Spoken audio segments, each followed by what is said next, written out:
বাইরে ঝিরে ঝিরে বৃষ্টি।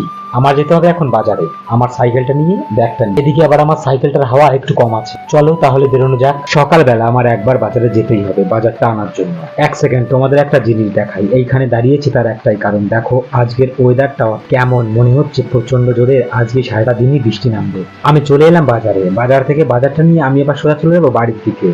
আর এদিকে ধীরে ধীরে টিপটাপ করে বৃষ্টি পড়েই যাচ্ছে। বাড়িতে আসবার সময় ওই যে তোমাদের বলেছিলাম সাইকেলে একটু হাওয়া কম আছে, তাকে দেখি হাওয়াটা সত্যি অনেকটা কমে গেছে। আমি তো চলে এলাম গ্যারেজে, কিন্তু গ্যারেজে এসে দেখলাম কাকাটা দোকানে নেই। একা আমি কি করব, তাই তো ভাবলাম হয়তো ভাল্টিউটা কোনো প্রবলেম আছে, তাই তো আমি এটা খুলে ফেললাম। যদি লিক হয় তাহলে তো আমি কিছু করতে পারবো না, কিন্তু আমি এই ভাল্টিউটা এটা একটু চেঞ্জ করে দেখবো, যদি ঠিক হয়ে যায়। আমি ওইটা চেঞ্জ করার পর আমি হাওয়া দিতে শুরু করলাম সাইকেলটায়। আমি একটু হাওয়াটা চেক করে নিলাম। হাওয়াটা যদি না কমে তাহলে আমি বুঝবো আমার সাইকেলটার ভাল্টিউটাই নষ্ট ছিল।